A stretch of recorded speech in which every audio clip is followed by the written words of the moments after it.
2024 లేదా 25లో డిగ్రీ లేదా బీటెక్ చదివారా? సాఫ్ట్‌వేర్ జాబ్ కోసం ఎదురు చూస్తున్నారా? అయితే కోడ్ జ్ఞాన్ 100 డేస్ కోర్సులో చేరండి, జాబ్ సాధించండి. నమస్కారం అనిల్ సింగ్ గారు. నమస్తే శిరీష. సరే, ఈ వెనెజువెలా వార్ ఏదైతే ఉందో దానివల్ల మాత్రం ఎవరైతే కొత్తగా పెళ్లి చేసుకొని లేదు అంటే అమ్మాయి ఫ్యూచర్ గురించి బంగారం తీసుకోవాలి, ఇప్పటికే రేటు పెరిగిపోయింది, ఇంకా రేటు పెరుగుతుంది అంటున్నారు, ముందుగానే గోల్డ్ తీసుకుందాము అంటే ఆ గోల్డ్ కొనుక్కునే పరిస్థితితో లేక ఇంకా ధరలు మాత్రం ఇంకా పెరుగుతున్నాయి కానీ తగ్గట్లేవు. మరి ఈ వార్ ప్రభావం అనేది ఏ విధంగా ఎఫెక్ట్ చేస్తుంది ఇటు సిల్వర్ రేట్ అయినా అండ్ అలాగే మన దేశం మీద, మన ఒక కామన్ మ్యాన్ మీద ఎలాంటి ఎఫెక్ట్ చూపిస్తుంది అంటారు? సో అమెరికా ఏం చేసిందంటే పెద్ద పెద్ద బాంబులతో దాడి చేసింది వెనెజువెలా సిటీ మీద, ఆ వెనెజువెలా కంట్రీ పైన వెరీ వెరీ ఇంపార్టెంట్ స్ట్రాటజిక్ లొకేషన్స్లో. అంటే వీళ్ళు ఇమ్మీడియట్గా అమెరికా ఒకవేళ దాడి చేసిన తర్వాత వీళ్ళు కూడా ఏదైనా దుస్సాహసం చేస్తారేమని చెప్పేసి వాళ్ళ ఇన్ఫ్రాస్ట్రక్చర్ ఏదైతే ఉంటుందో, అంటే వాళ్ళ జెట్ ఫైటర్ ప్లేన్స్ అన్ని టేక్ ఆఫ్ చేసే ముందే అవన్నీ కూడా ధ్వంసం చేశారు. సో ఇది దాడి. ఇంకా పాపము వెనెజువెలా కంట్రీ నుంచి ఒక అగ్గి పుల్ల కూడా వేయలేదు అమెరికా వైపు, ఒక అగ్గి పుల్ల కూడా. అది చాలా దూరం విషయం. ఎందుకంటే వీళ్ళు ఏంటంటే వాళ్ళకి తెలుసు, we are not a nuclear nation బేసిక్గా. ఇప్పుడు నార్త్ కొరియా పైన ఎందుకు దాడి చేయలేదు అమెరికా, చైనా మీద ఎందుకు చేయట్లేదు, అలాగే ఇంకా చాలా వాళ్ళ కంట్రీలో ఉన్న దేశాల మీద ఎందుకు దాడి చేయలేదు అంటే because they are nuclear capable. ఎందుకంటే న్యూక్లియర్ కేపబుల్ దేశంతో నోరు మూసుకొని చేతులు కలుపుకోవడమే ఒక స్మార్ట్ పద్ధతి, స్మార్ట్ ఆలోచన. వెనెజువెలా దగ్గర అంత బలం ఉందో లేదో మనకు తెలియదు కానీ, బట్ వెనెజువెలా ఎంతైతే వీక్ దేశమో అది అమెరికా దాడి వల్ల తెలిసిపోతుంది మనకి అందరికీ ఇక్కడ. సో ఆయన గారు, ట్రంప్ గారు ఏం చేశారంటే ఆ దేశానికి చెందిన రాష్ట్రపతి ఎవరైతే ఉన్నారో నికోలస్ మడూరో అని చెప్పేసి ఆయన భార్యని ఇద్దరికి రాత్రికి రాత్రే పికప్ చేసుకొని హెలికాప్టర్లో ఫ్లై చేసి న్యూయార్క్ తీసుకొచ్చారు. మ్యాన్హాటన్లో కేసు నడుస్తుంది.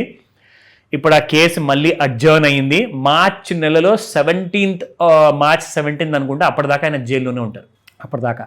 సో మార్చ్ 17th ఒక మళ్ళీ ఇంకొక హియరింగ్ ఉండబోతుంది. ఎందుకంటే ఆయన మీద మోపిన ఆరోపణలు ఏవైతే ఉన్నాయో అవన్నిటికైనా నేను ఒప్పుకోను అని చెప్పారు. నన్ను ఇల్లీగల్ పద్ధతిలో కిడ్నాప్ చేశారు మీరు అని చెప్పేసి యుఎస్ గవర్నమెంట్ని ఆయన బ్లేమ్ చేస్తున్నారు.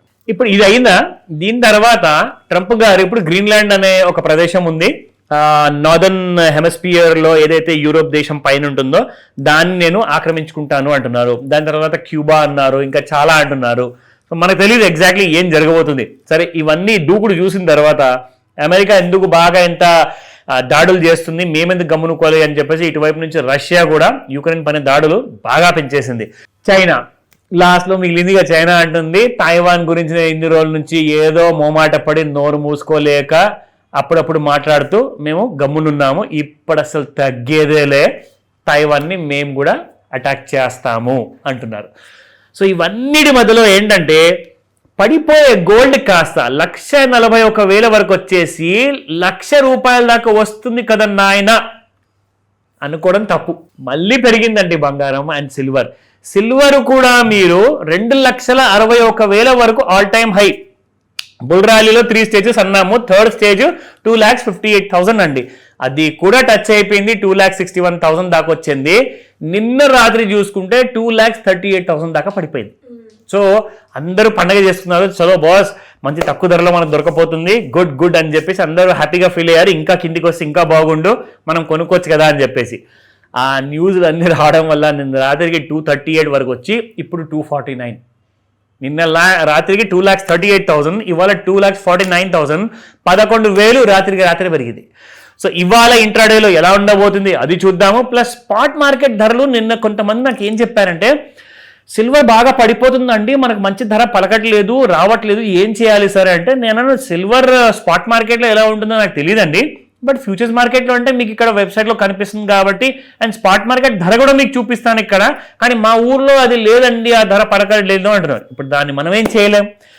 ఫ్యాక్ట్ ఆఫ్ ద మ్యాటర్ ఏంటంటే ఇవాళ మళ్ళీ సిల్వర్ ధరలు పెరిగాయి కాబట్టి ఫ్యూచర్స్ మార్కెట్లో, సో స్పాట్ మార్కెట్లు కూడా పెరిగే ఉంటాయి. ఎందుకంటే స్పాట్ మార్కెట్ ధర ఇక్కడ చూసుకుంటే మనకి నిన్న 272 రూపీస్ ఉన్న సిల్వర్ కాస్త ఇవాళ 268 అయిపోయింది, మైనస్ మీకు 4 రూపీస్ ఇక్కడ ఉంది. కానీ ఫ్యూచర్స్ మార్కెట్లో ఇవాళ పెరిగింది. సో కాబట్టి మీకు ఇవాళ కాకుండా కానీ రేపటి వరకు మీకు మంచి ధరలు వస్తాయి. ఎందుకంటే ఇక్కడ మీరు చూసుకోండి, నిన్న రాత్రి ఓవర్ సోల్డ్ జోన్లోకి వచ్చిన తర్వాత సిల్వర్ కాస్ట్ అంతా మీకు అప్ సైడ్లో వెళ్ళింది. సో నిన్న సాయంత్రం మనం చూసుకుంటే శిరీష దాదాపు 7:30కి అంటే మన ఈవినింగ్ 5 to 9 మధ్య ముహూర్తం సమయంలో సాయంత్రం 7:30కి దాదాపు 2,36,000 వరకు పడిపోయిన తర్వాత ఎస్ ఇవాళ మార్నింగ్ మీకు 2,48,000 అంటే ఒక 10-11,000 రూపాయలు పెరిగింది సిల్వర్ మగ్ ఓవర్ నైట్. కానీ ఇక్కడ నుంచి ఏం జరగబోతుంది అది మీకు ఇక్కడ రెసిస్టెన్స్ అండ్ సపోర్ట్ లో చూపిస్తాను. సో ప్రస్తుతానికి చూసుకుంటే 2,45,836 ఉందండి, ప్లస్ బై 2,500.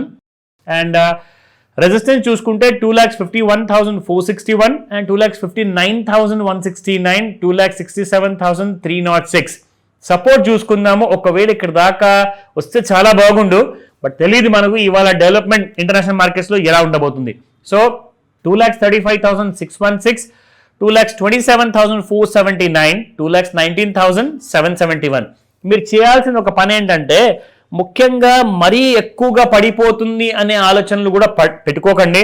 పడితే మంచిదే. నేనేమంటానంటే ఒక విషయం చెప్పానండి, మీరు ఒక కేజీ కొనాలనుకుంటున్నారు సిల్వర్, ఒకవేళ లేదంటే 1/2 kg కొనండి. నేనేమన్నానంటే ఫస్ట్ ఒకటే ప్రైస్లో కొనేటప్పుడు మొత్తం క్వాంటిటీ మీరు కొనకండి, మీకు కావాల్సినంత. అందులో ఒక 100 grams కొనండి, 200 grams కొనండి, 250 grams కొనండి, లేదంటే 1/2 kg కొనుక్కోండి. ఇంకా కాస్త ఆగండి, ఇంకా కాస్త కిందికి వచ్చే అవకాశాలు ఉన్నప్పుడు.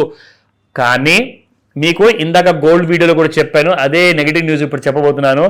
ఇండియాకి చాలా పెద్ద ముప్పు రాబోతుంది. అదేంటంటే 50% టారిఫ్ పెంచిన అమెరికా కాస్త ఆయన గారు he is not happy with India.